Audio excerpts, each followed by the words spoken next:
नमस्कार प्यारे साथियों, पुनः स्वागत है आप सभी का अपने YouTube चैनल यूके टीचिंग परीक्षा पर चर्चा परिचर्चा चल रही है। उत्तराखंड सहायक अध्यापक LT 2024 एग्जाम से महत्वपूर्ण श्रृंखलाएं हमारे 20 भाग कंप्लीट हो गए। इससे पहले हमने जो शिक्षा का विकास व्यवस्था था उसमें हमने 3 वीडियो कर लिए हैं। ठीक है, शिक्षा का विकास व्यवस्था भाग 1 किया, करीब वो 40 मिनट की है। भाग दूसरा किया जिसमें आपको पहले वाले का भी PDF मिल जाएगा, वो भी आपकी 42 मिनट की है। ठीक है, तीसरा हमने विश्वविद्यालय आयोग या राधाकृष्णन आयोग जिसका गठन कब होता है, नवंबर 1948 को होता है। अपनी रिपोर्ट सरकार को कब, 1949 को सौंपती है। ठीक है, जिसमें कितने 12 सदस्य थे, उसके बारे में चर्चा परिचर्चा की। आज हमारा इसका चौथा भाग है जिसमें हम किसके बारे में, मुदाइलियर शिक्षा आयोग के बारे में चर्चा परिचर्चा करेंगे, जो 1952 से 53 में, 52 में गठन होता है, 53 में रिपोर्ट देता है। मुदाइलियर आयोग जिसे और किस नाम से जानते हैं आप कमेंट में बताएंगे। प्रो वर्जन बनना है ना, तो एक्टिविटी मेरे साथ आपको करना पड़ेगा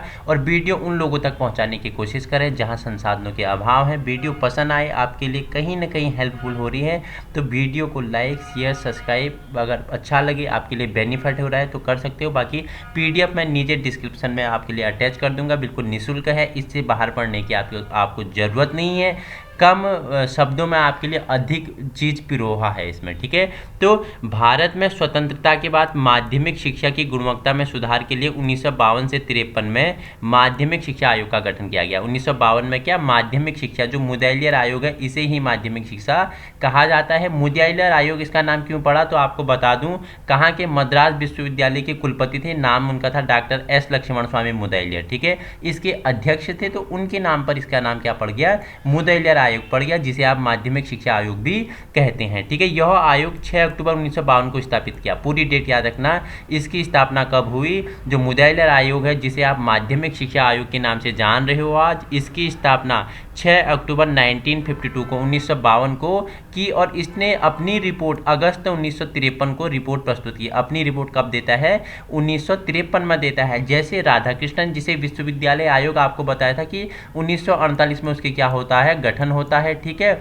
और अपनी रिपोर्ट वो भारत सरकार को कब, 1949 में सौंपता है। वैसे ही मुदाइलियर शिक्षा आयोग या माध्यमिक शिक्षा आयोग का गठन कब होता है, 6 अक्टूबर 1952 को होता है। अपनी रिपोर्ट 1953 में देता है, इसलिए हम इसे संक्षिप्त रूप में मुदाइलियर शिक्षा आयोग 1952 टू 1953, ठीक है, 1952 से 53 पढ़ते हैं। ठीक है, आइए आगे चर्चा परिचर्चा कर लेते हैं। इसे माध्यमिक शिक्षा आयोग भी कहा जाता है, आपको बता दिया। सेकेंडरी एजुकेशन कमीशन भी इसे कहा जाता है, क्योंकि इसका कार्य माध्यमिक स्तर की शिक्षा व्यवस्था संरचना की जांच करना था और तत्कालीन समस्याओं का पता लगाकर इसके संदर्भ में भारत सरकार की आवश्यकताओं को सुझाव देना था। ठीक है, इसे माध्यमिक शिक्षा आयोग कहते हैं। क्यों कहते हैं, क्योंकि इसका कार्य ही माध्यमिक स्तर की जो शिक्षा थी उसकी व्यवस्था की संरचना की जांच करना और उसके संदर्भ में उचित क्या देना, सुझाव देना। जिस प्रकार मैंने बताया था राधाकृष्णन आयोग को विश्वविद्यालय आयोग क्यों कहा जाता था, उसका ही कार्य था जो विश्वविद्यालय स्तर की जो पढ़ाई है, जो शिक्षा है, उसकी संरचना का जांच करना, उस पर क्या देना है,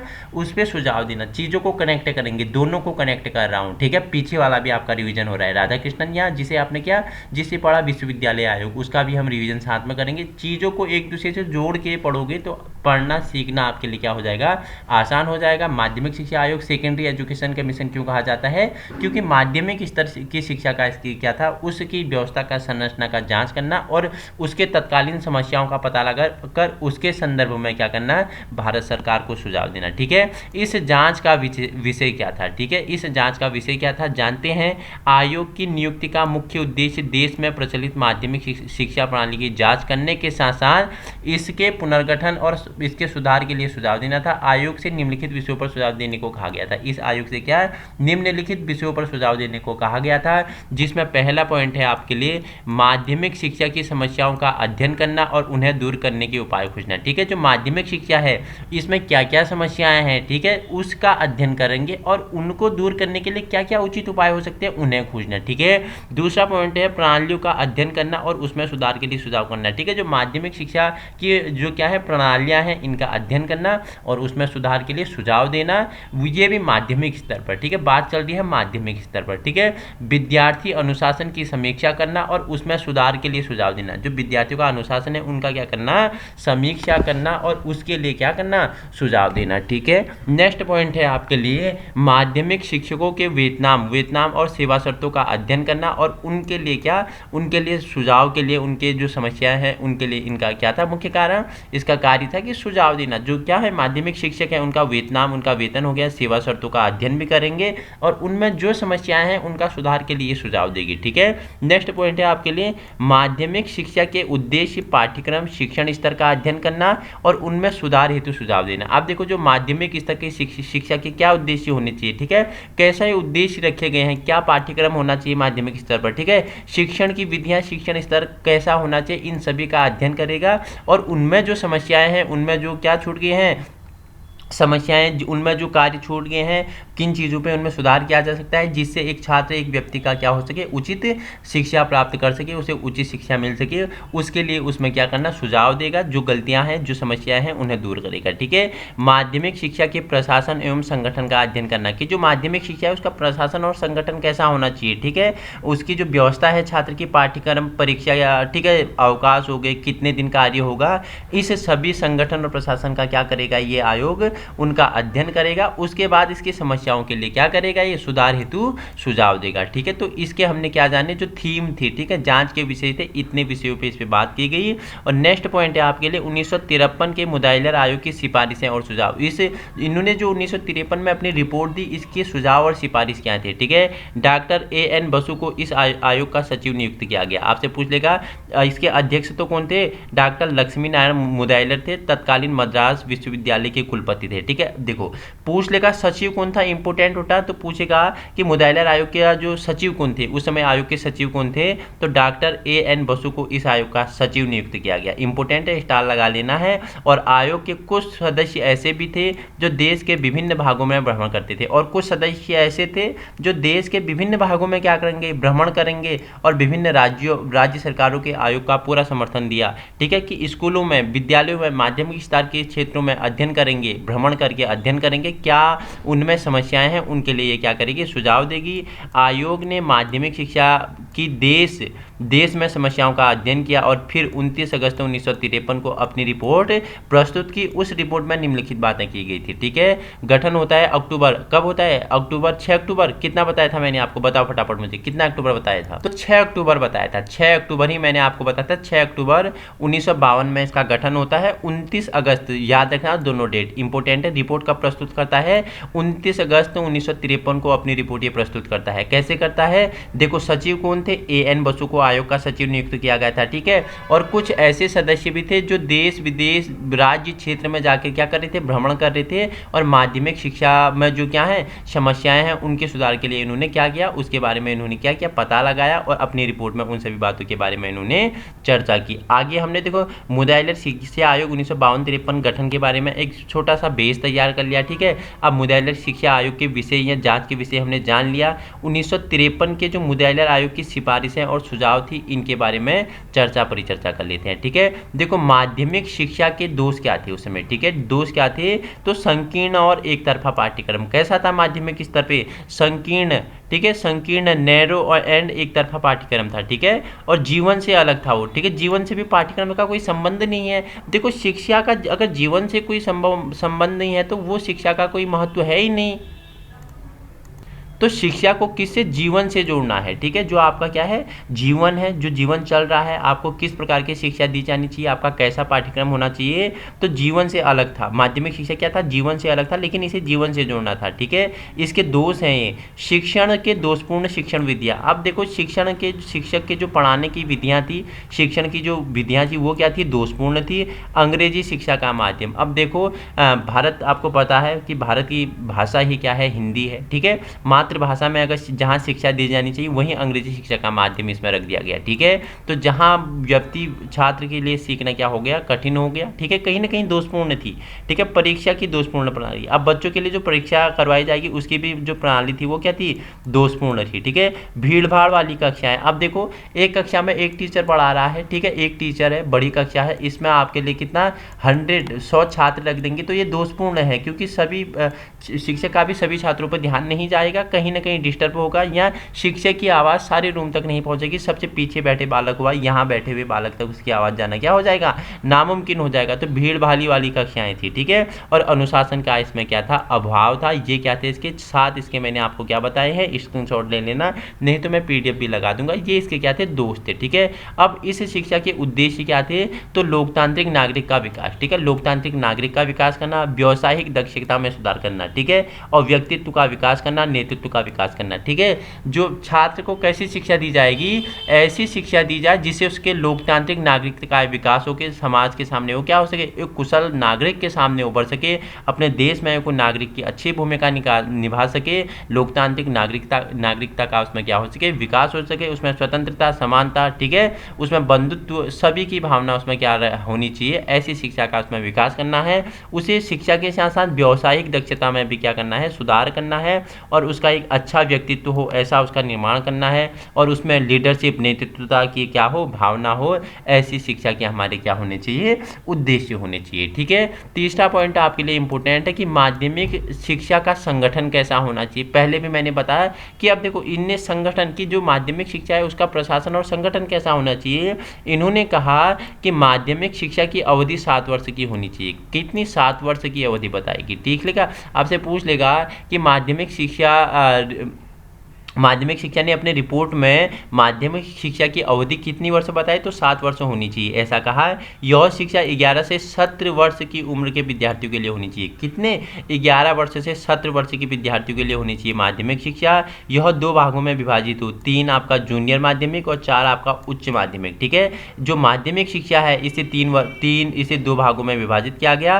पहला 3 वर्षीय जूनियर माध्यमिक और दूसरा 4 वर्षीय उच्चतर माध्यमिक, ठीक है। ये पॉइंट सारे इंपोर्टेंट है, याद रखना है, ठीक है। चौथा इसमें क्या बोला गया कि माध्यमिक विद्यालयों की इंटरमीडिएट कक्षाओं को समाप्त कर देना चाहिए, ठीक है। जो माध्यमिक विद्यालय में क्या है, इंटरमीडिएट कक्षाएं हैं, इन्हें क्या कर देना चाहिए, समाप्त कर देना चाहिए, ऐसा संगठन बना रहा था ये। और 11वीं कक्षा को माध्यमिक विद्यालय से जोड़ देना चाहिए। जो 11वीं कक्षा है उसे क्या, माध्यमिक विद्यालयों से जोड़ देना चाहिए, और 12वीं कक्षा को विश्वविद्यालय शिक्षा से जोड़नी चाहिए। और जो 12वीं कक्षा है इंटरमीडिएट वाली उसे किससे, विश्वविद्यालय शिक्षा से जोड़नी चाहिए। आयोग ने 3 वर्ष की स्नातक डिग्री कोर्स का सुझाव भी इसमें दिया था। तो इसने क्या दिया, जो माध्यमिक शिक्षा का संगठन था, कैसा उस समय शिक्षा का संगठन होना चाहिए, ठीक है। अपनी रिपोर्ट जब 1953 में, ठीक है, क्या डेट थी, उस डेट को ये 1953 में जब अपनी रिपोर्ट क्या करता है, भारत सरकार को सौंपता है, तो इसने बोला कि माध्यमिक शिक्षा की अवधि 7 वर्ष होनी चाहिए, और जो शिक्षा होना चाहिए माध्यमिक वो 11 से 17 वर्ष की उम्र के लिए होना चाहिए। और इसे भी इसने 2 भागों में विभाजित किया, 3 वर्षीय जूनियर माध्यमिक और 4 वर्षीय उच्चतर माध्यमिक, ठीक है। फिर क्या कह दिया कि जो माध्यमिक विद्यालय है उसमें जो इंटरमीडिएट कक्षाएं हैं उन्हें समाप्त कर देना चाहिए, ठीक है। और 11वीं को क्या, माध्यमिक विश्वविद्यालय से जोड़ देना चाहिए, और 12वीं को विश्वविद्यालय से, ठीक है। 11वीं को माध्यमिक विद्यालय से, 12वीं को विश्वविद्यालय से जोड़ देना चाहिए। और आयोग ने 3 वर्ष की स्नातक डिग्री का कोर्स का क्या दिया, इसमें सुझाव दिया। तो ऐसा इसने क्या कहा, शिक्षा के संगठन होने चाहिए। वहीं बहुउद्देशीय विद्यालयों की स्थापना, बहुउद्देशीय क्या होता है, जो बहुत सारे, ठीक है, जो मल्टीपर्पज स्कूल, ऐसे स्कूल खोले जाए जिसमें क्या हो सके, बच्चे का क्या हो सके, स्वांगीण विकास हो के बहुउद्देशीय हो, ठीक है। शिक्षा कैसी हो, बहुउद्देशीय हो, हर उसे चाहे समाज के स्तर पे हो, ठीक है, उसे आर्थिक स्तर पे हो, ठीक है, धार्मिक स्तर पे हो, ठीक है, देश के स्तर पे हो, उसे व्यावसायिक स्तर पे, उसके स्किल के स्तर पे हो। बच्चे को क्या करना चाहिए, बहुउद्देशीय विद्यालय खोल के उस प्रकार की शिक्षा उन्हें देनी चाहिए। ग्रामीण विद्यालय में कृषि शिक्षा की सुविधाओं का विस्तार किया जाए। आप जो ग्रामीण क्षेत्र है, पता है आपको कि भारत एक कृषि प्रधान देश है, ठीक है। अगर स्वतंत्रता से पहले ही यहाँ बात को तो 90% जनसंख्या की यहाँ किस पे, कृषि कार्य पर संलग्न थी, ठीक है। मैंने जो इकोनॉमिक्स वाला लेक्चर आपको पढ़ाया था वहाँ मैंने इसमें आपको बताया था कि भारत का जो कृषि व्यवस्था थी उसके बारे में हमने परिचर्चा की थी कि स्वतंत्रता से पहले भारत में 90% जनसंख्या कृषि कार्य पर संलग्न थी। केवल 10% ही जो जनसंख्या जनसंख्या थी वो अन्य कार्य, चाहे वो क्या था, लकड़ी की नक्काशी, संगमरमर का कार्य और आभूषणों का कार्य पे संलग्न थी। तो ठीक है, तो ग्रामीण क्षेत्र शिक्षा, अपने जीवन यापन वो शिक्षा कृषि कार्य करके करते थे। तो वहाँ के बच्चों को क्या करना चाहिए, ऐसा उनको शिक्षा दी जानी चाहिए कि उसमें कृषि शिक्षा की भी सुविधा का क्या हो, विकास हो। ठीक है, बड़े शहरों में प्रौद्योगिकी संस्थान खोले जाए। जो बड़े शहर हैं, जहाँ पॉपुलेशन है, जनसंख्या है, सुविधाएं हैं, यातायात है, हर व्यवस्था है, वहाँ पे क्या प्रौद्योगिकी संस्थान खोले जाने चाहिए। और जो आपको शब्द दिख रहा है विकलांग नहीं, अब इसके लिए शब्द होता है दिव्यांग। ठीक है, दिव्यांग शब्द होता है, तो विकलांग शब्द का यूज नहीं करना है, इसका उपयोग क्या है, हानिकारक है। ठीक है, तो जो क्या है, दिव्यांग विद्यार्थियों के लिए अलग विशिष्ट विद्यालय खोले जाए। ठीक है, जो क्या है, दिव्यांग है, देखो आपको बुक्स में भी क्या मिलेगा, ये विकलांग मिलेगा, लेकिन ये दिव्यांग अब ये क्या हो गया है, दिव्यांग हो गया, क्योंकि जो इस कैटेगरी के व्यक्ति हैं उनकी भावनाओं को ठेस न पहुंचे, इसलिए इस शब्द में परिवर्तन कर दिया। विकलांग की जगह क्या लाया गया, उनको उनकी भावनाओं पे ठेस न पहुंचे, इसलिए यहाँ पे क्या लाया गया, दिव्यांग लाया गया। ठीक है, इन दिव्यांग विद्यार्थियों के लिए चाहे वो आंख से हो, हाथ से हो, ठीक है, वो शरीर से हो, ठीक है, त्वचा से हो, किसी से एंगल से भी हो, उनमें क्या, उनके लिए क्या खोले जाने चाहिए, विशिष्ट विद्यालय खोले जाने चाहिए। बालिकाओं के लिए अलग से क्या खोले जाने चाहिए, बालिका विद्यालय खोले जाने चाहिए। ठीक है, मैंने गीजू भाई बधेके जी बताए थे, गीजू भाई बधेके जी का मैंने दर्शन बताया था। ठीक है, मैंने देखो समाज की प्रथम, ठीक है, भारत की प्रथम महिला शिक्षक, ठीक है, और प्रधानाध्यापका सावित्रीबाई फुले जी के बारे में बताया था कि किस प्रकार उन्होंने समाज में अपने को उभारा। ठीक है, किस प्रकार बालिकाओं की शिक्षा के लिए बात की थी। वो उस समाज, ऐसा समाज था जिस समय हमारे समाज में कुरीतियाँ व्याप्त थी, जिसमें आप बोल सके विधवाओं के लिए पुनर्विवाह नहीं था। ठीक है, पुनर्विवाह करने का वो नहीं था, दास प्रथा थी, पर्दा प्रथा थी, सती प्रथा थी। ठीक है, बालिकाओं को पढ़ना नहीं दिया जाता था। यहाँ तक कि जब सावित्रीबाई फुले और उनके हस्बैंड थे ज्योतिबा राव फुले, जिनकी प्रसिद्ध पुस्तक मैंने आपको बताई थी गुलामगिरी, जो अमेरिका के मजदूरों को समर्पित है, और दूसरी काश्तकार का चाबुक। तो गुलामगिरी इनकी फेमस पुस्तक है, जिनमें इन्होंने क्या बोला कि जो उच्च वर्ग के ब्राह्मण थे वो क्या करते थे, निम्न वर्ग के लोगों पे क्या करते थे, अत्याचार करते थे, उन्हें पानी नहीं पीने देते थे, उन्हें अपने साथ नहीं आने देते थे। वो समाज में उन्हें कहीं भी ऐसा स्थान नहीं दिया जाता था कि उस वर्ग में उस समय के लोगों क्या हो सके, अच्छा लग सके। तो उस समय देखो, अगर बात कही है तो मैंने बताया कि बालिका शिक्षा के लिए सबसे अधिक अगर कार्य किया है, विधवाओं के लिए सबसे अधिक कार्य किया है, तो किसी ने किया है तो सावित्रीबाई फुले और उनके हस्बैंड कौन है, ज्योतिबा राव फुले हैं। उनकी वीडियो मैंने अलग से बताई हुई है, एक और वीडियो में उनके आपके लिए जल्द लेके आऊँगा, जिनमें उनकी ही स्टोरी सारी हम परिचर्चा करेंगे कि कैसे यहाँ तक कि जब सावित्रीबाई विद्यालय जाती थी बच्चों को, बालिकाओं को पढ़ाने के लिए, तो उन पे समाज द्वारा कीचड़, गोबर, पत्थर, कचरा फेंका जाता था। ठीक है, मैंने स्टोरी में बताया था कि वो अपने बैग में एक एक्स्ट्रा साड़ी लेके जाती थी, क्योंकि एक साड़ी से तो गांव वाले जो उच्च लोग थे, उच्च ब्राह्मण कास्ट थी, ठीक है, वो क्या करते थे, इन पे कचरा, गोबर और वो खेलते, लेकिन इन्होंने कभी उसका क्या जवाब नहीं दिया। ठीक है, बस इनका एक ही उद्देश्य था कि जो निजी, जो छोटे कास्ट, जो बोला जाता था कि छोटे कास्ट के लोग हैं, निम्न वर्ग बोलते थे जिसे, निम्न वर्ग के लोग हैं, उनको क्या देना था, शिक्षा प्राप्त करना था। उन्हें शिक्षा के उद्देश्य से उन्होंने क्या किए, कार्य किए, और बालिका विद्यालय, ठीक है, इन्होंने खोले। विधवा आश्रम इन्होंने पुणे में, मैंने इनके बारे में बताया था, पुणे में, महाराष्ट्र की थी ये। ठीक है, महाराष्ट्र की थी। 13 वर्ष किसकी, 13 वर्ष ज्योतिबा राव फुले की उम्र थी, 10 वर्ष इनकी उम्र थी, इनकी शादी हो जाती है। सारी स्टोरी मैंने आपको बताई हुई थी, ये कनेक्ट करके, ये तो वहाँ की बात है, वहाँ जाके आप इसे पढ़ सकते हैं। हमने क्या इस पॉइंट से इन बातों के बारे में पढ़ा था कि बालिकाओं के लिए अलग विद्यालय खोले जाए, तो ये किस में कहा गया था, ये माध्यमिक शिक्षा में कहा गया था। ठीक है, आपके लिए तीसरा पॉइंट है माध्यमिक शिक्षा का प्रशासन और वित्त के बारे में। ठीक है, प्रत्येक राज्य में राज्य शिक्षा सलाहकार बोर्ड की स्थापना हो। ठीक है, प्रत्येक राज्य में क्या, राज्य सलाहकार बोर्ड की स्थापना होनी चाहिए, और प्रत्येक राज्य में माध्यमिक शिक्षा बोर्ड का गठन किया जाए। ठीक है, तकनीकी शिक्षा के लिए सभी राज्यों में तकनीकी शिक्षा बोर्ड की अब तकनीकी शिक्षा भी दी जाए। ठीक है, उसके लिए तकनीकी बोर्ड होना चाहिए। ठीक है, विद्यालय को मान्यता देने संबंधित मानकों को कठोरता से पालन किया जाना चाहिए। जो विद्यालय को मान्यता देंगे जो संस्थाएं हैं, उनके लिए कठोरता से पालन किया जाना चाहिए। ठीक है, माध्यमिक विद्यालय को दिया जाने वाला दान आयकर से मुक्त होना चाहिए। जो माध्यमिक विद्यालय को दान दिया जाएगा वो आयकर से क्या होगा, मुक्त कर होगा।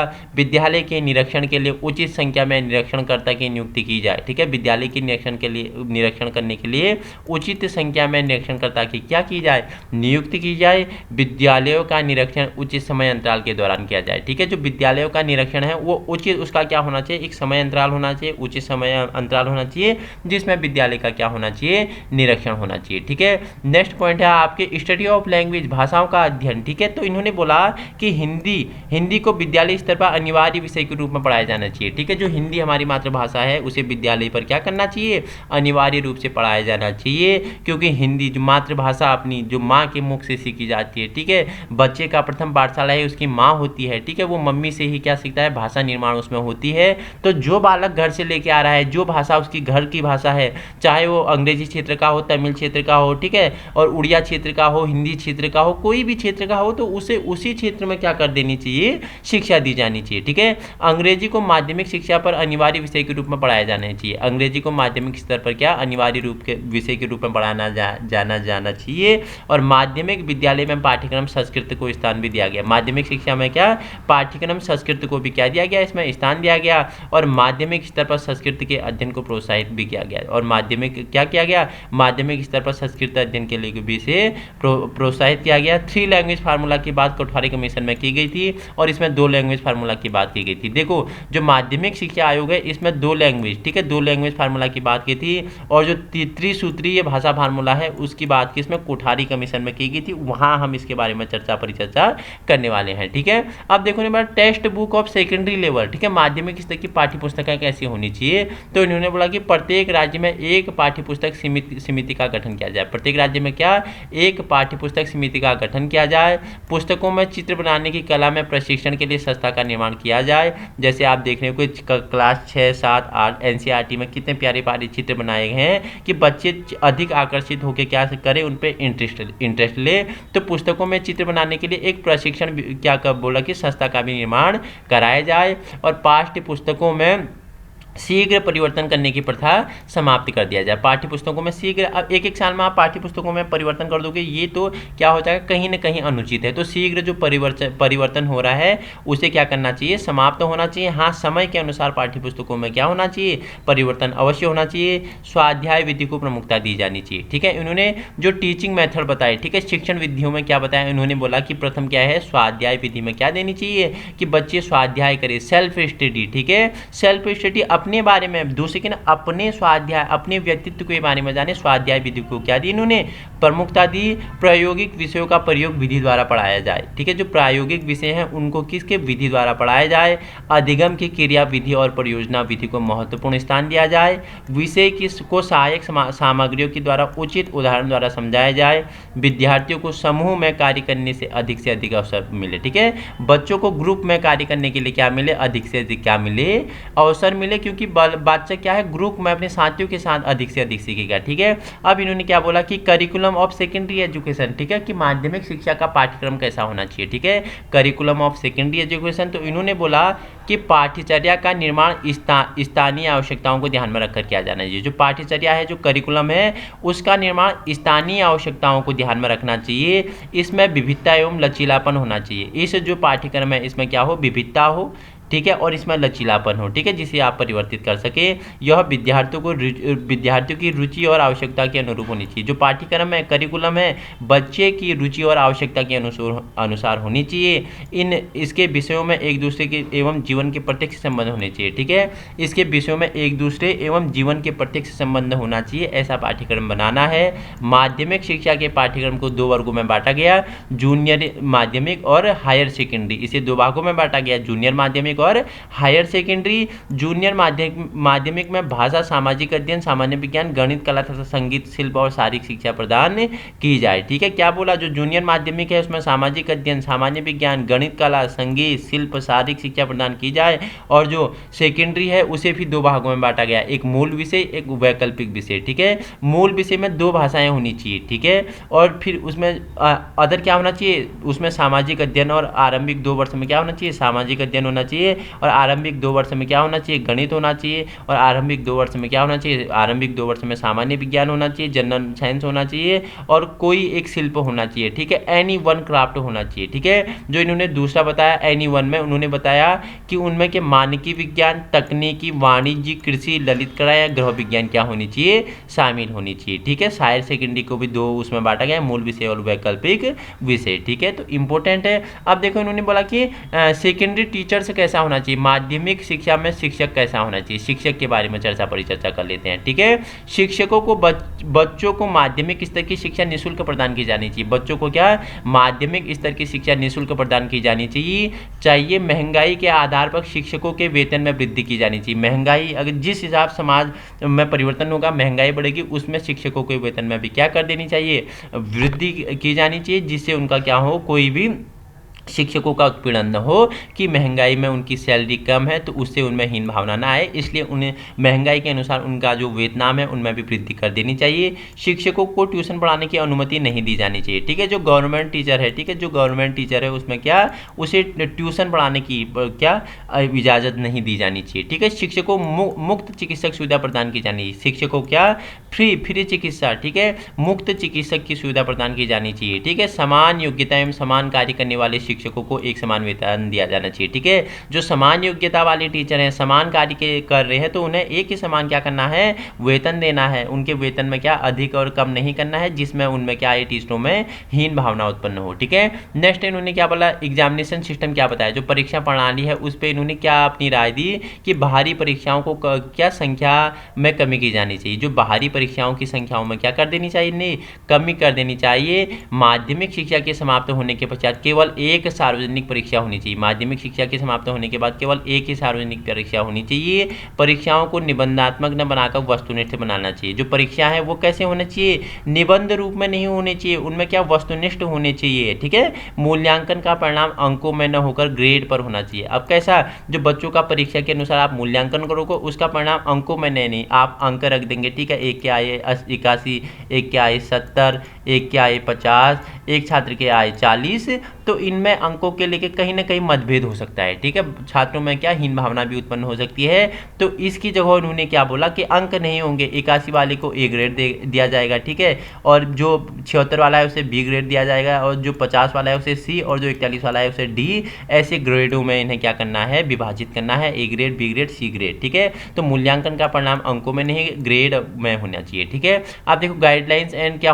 काउंसलिंग, ठीक है, मार्गदर्शन और परामर्श क्या हुआ, इन्होंने बोला कि शिक्षा अधिकारियों को विद्यार्थियों के शैक्षिक निर्देशन के प्रति क्या ध्यान देना चाहिए, विद्यार्थियों के व्यवसाय के विषय में सूचनाएं देने के लिए विद्यालय में समय समय पर करियर कॉन्फ्रेंस का आयोजन किया जाना चाहिए, ठीक है। समय समय पर क्या करना चाहिए, विद्यालय में कैरियर काउंसलिंग कॉन्फ्रेंस का भी आयोजन होना चाहिए। विद्यार्थियों की सहायता के लिए विद्यालय में निर्देशन एवं परामर्श अधिकारियों की नियुक्ति भी की जानी चाहिए, ठीक है। इन्होंने वुमन एजुकेशन, महिला शिक्षा के बारे में, स्त्री शिक्षा के बारे में क्या कहा, इन्होंने बोला कि बालिकाओं को शिक्षा के समान अवसर क्या मिलने चाहिए, प्रदान किए जाने चाहिए, सभी को क्या, बालिकाओं को एक समान शिक्षा, ठीक है, समान अवसर प्रदान किया जाना चाहिए। माध्यमिक शिक्षा में गृह विज्ञान की अलग से व्यवस्था की जानी चाहिए, माध्यमिक विद्यालय में कैसे शिक्षा में गृह विज्ञान, होम साइंस की क्या कर देनी चाहिए, अलग व्यवस्था कर देनी चाहिए। बालिका विद्यालय की स्थापना की जाए, ठीक है, बालिका विद्यालय जिसे कन्या इंटर कॉलेज आज आप देख रहे हो कि बहुत जो कन्या उसमें पढ़ती हैं, ठीक है, तो बालिका विद्यालय की स्थापना की जानी चाहिए,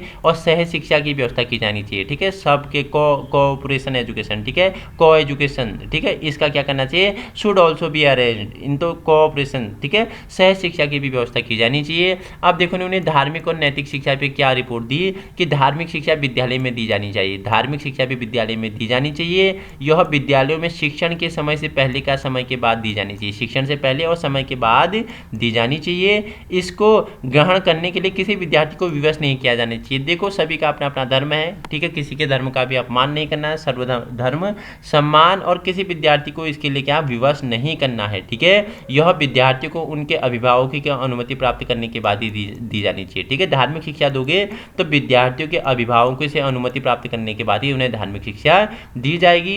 नेक्स्ट पॉइंट है व्यावसायिक शिक्षा पे उन्होंने अपनी क्या रिपोर्ट दी कि माध्यमिक विद्यालयों में हाथ से बनने वाली वस्तु की शिक्षा शिक्षा की अनिवार्यता दी गई। ठीक है, गांधी जी ने क्या हस्तशिल्प पे क्या दिया था, बल दिया था। ठीक है, उन्होंने 3H का फार्मूला बता, 3H क्या था बताओ। 3H मैंने बताया है, 3H हो गया, 3R हो गया। ठीक है, 3R हो गया।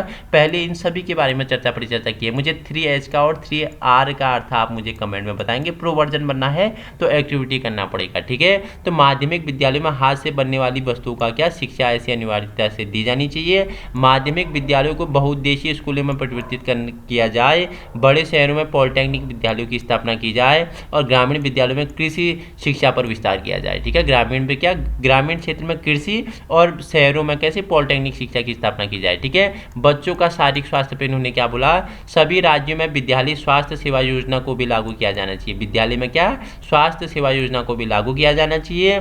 विद्यालयों के सभी विद्यार्थियों की एक वर्ष में एक बार स्वास्थ्य परीक्षण होना चाहिए। ठीक है, विद्यालय में हर प्रत्येक वर्ष में छात्र का क्या होना चाहिए, स्वास्थ्य उसका परीक्षण होना चाहिए। कठिन रोगों से ग्रस्त विद्यार्थियों की स्वास्थ्य परीक्षा बार बार होनी चाहिए। जो कठिन रोगों से ग्रस्त विद्यार्थी हैं उनका स्वास्थ्य परीक्षा क्या होना चाहिए, बार बार होना चाहिए। ऐसे विद्यालय में प्रबंध हो। छात्रावास में विद्यार्थियों के लिए पौष्टिक भोजन का भी प्रबंध हो। ठीक है, जो हॉस्टल में रहते हैं, आज आप जानते हो हॉस्टल, ठीक है, हॉस्टल बोलते हो ना, तो हॉस्टल से आप समझ गया, स्पष्ट हो गया, हॉस्टल की छात्रावास बोलते हैं हिंदी में। ठीक है, उसमें विद्यालय के लिए, विद्यार्थियों के लिए क्या हो, कैसी पौष्टिक भोजन की व्यवस्था हो। ठीक है, अब इन्होंने बोला कि शिक्षक और शिक्षा कैसी, इस पे इन्होंने क्या कहा कि प्रशिक्षण संस्थान 2 प्रकार का होना चाहिए। ठीक है, जो प्रशिक्षण संस्थान है उसके 2 प्रकार होने चाहिए। एक उच्चतर माध्यमिक शिक्षा प्राप्त विद्यार्थियों के लिए जिसमें प्रशिक्षण अवधि 2 वर्ष थी, राज्य बोर्ड के अधीन ये आता था। ठीक है, दूसरा इन्होंने बोला कि स्नातकों के लिए प्रशिक्षण अवधि ये 1 वर्ष का होगा, विश्वविद्यालय के अधीन होगा। ठीक है, इन्होंने बोला कि उच्चतर माध्यमिक शिक्षा प्राप्त विद्यार्थियों के लिए अवधि 2 वर्ष होगा, राज्य बोर्ड के अधीन होगा, और स्नातकों के लिए क्या अवधि 1 वर्ष होगा, जो विश्वविद्यालय के अधीन होगा। ठीक है, इन्होंने अनुशासन पे क्या अपनी क्या रिपोर्ट दी कि विद्यार्थियों में अनुशासन की स्थापना के लिए शिक्षक एवं छात्र के संबंध में मधुर होने चाहिए। ठीक है, शिक्षक और छात्र का रिश्ता मधुर जैसा है। किस फिलोसफर ने कहा था, शिक्षक और छात्र क्या है, इन्हें आपस में मित्र जैसे बनना चाहिए, बनना होगा। ये किस फिलोसफर ने कहा था। अगर आपने फिलोसफी और फिलोसफर वाले वीडियो देखे हैं तो आप इजली बता पा रहे हैं। ठीक है, आपका बेस तैयार हो गया, आपने फिलोसफी पढ़ लिया, आपने फिलोसफर पढ़ रहे हैं। अब हम शिक्षा का विकास जानने हैं, जिसमें आज हमारा चौथा भाग है। ठीक है, विद्यार्थियों को स्वशासन के अवसर प्रदान करने चाहिए। विद्यार्थियों को कैसा स्वशासन के अवसर प्रदान करने चाहिए, उसमें आत्मविश्वास, स्वावलंबन, अनुशासन, नेतृत्व आदि गुणों का भी विकास करना चाहिए। बालक में कैसा आत्मविश्वास, स्वावलंबन, अनुशासन और नेतृत्व आदि का भी विकास करना चाहिए। तो हमने आज किसके बारे में, माध्यमिक शिक्षा आयोग, जिसे मुदैलियार आयोग 1952 टू 1953 के बारे में हमने चर्चा परिचर्चा की। यहाँ से बाहर कुछ नहीं आएगा, कोई दूसरी किताब से आपको पढ़ने की अब जरूरत नहीं है। ठीक है, अब मैं आपको यहीं से क्वेश्चन वाला एक लाऊंगा कि जो माध्यमिक शिक्षा आयोग की, मुझे आप कमेंट में बताना कि माध्यमिक शिक्षा आयोग की जो रिपोर्ट थी कितने पृष्ठों की थी। ठीक है, कितने पृष्ठों की, ठीक है, ये रिपोर्ट है तो ये रिपोर्ट में कितने पेज हैं, कितने पृष्ठों की रिपोर्ट इसने प्रस्तुत की थी, कमेंट में बताएंगे। ठीक है, जिसने यहाँ तक वीडियो देखी है वो कमेंट करेगा कि इसकी पृष्ठों की रिपोर्ट कितनी थी। इंपॉर्टेंट है, जो आधे से छोड़ के जाते हैं उनका तो बेड़ा पार ही होने वाला है, क्योंकि अधूरी शिक्षा विनाश का कारण होता है। ठीक है, तो माध्यमिक शिक्षा की जो रिपोर्ट थी इसकी जो कि पृष्ठों की संख्या कितनी थी, कमेंट में बताएंगे। प्रो वर्जन बनना है तो हमने माध्यमिक शिक्षा आयोग के बारे में, जिसे मुदैलियार आयोग कहते हैं, उसके बारे में व्याख्यात्मक रूप में चर्चा परिचर्चा कर ली है। अब हमारा नेक्स्ट वीडियो आपके लिए कोठारी आयोग या हंटर आयोग, जो आपके लिए इंपॉर्टेंट है, आपके सिलेबस के अनुसार सभी हम क्या करेंगे, कंप्लीट करने वाले हैं। जुड़ना है, वीडियो उन लोगों तक पहुंचाना है जहां संसाधनों के अभाव हैं। आज ही जुड़ जाइए। यूके टीचिंग परीक्षा पर निःशुल्क शिक्षा दी जाती है। बाकी पीडीएफ मैं आपके लिए डिस्क्रिप्शन में क्या कर दूंगा, अटैच कर दूंगा, नहीं तो टेलीग्राम ग्रुप में आपके लिए शेयर कर दूंगा। आप वहां यूके टीचिंग परीक्षा पर क्या हो सकते हो, संलग्न हो सकते हो। Thank you so much.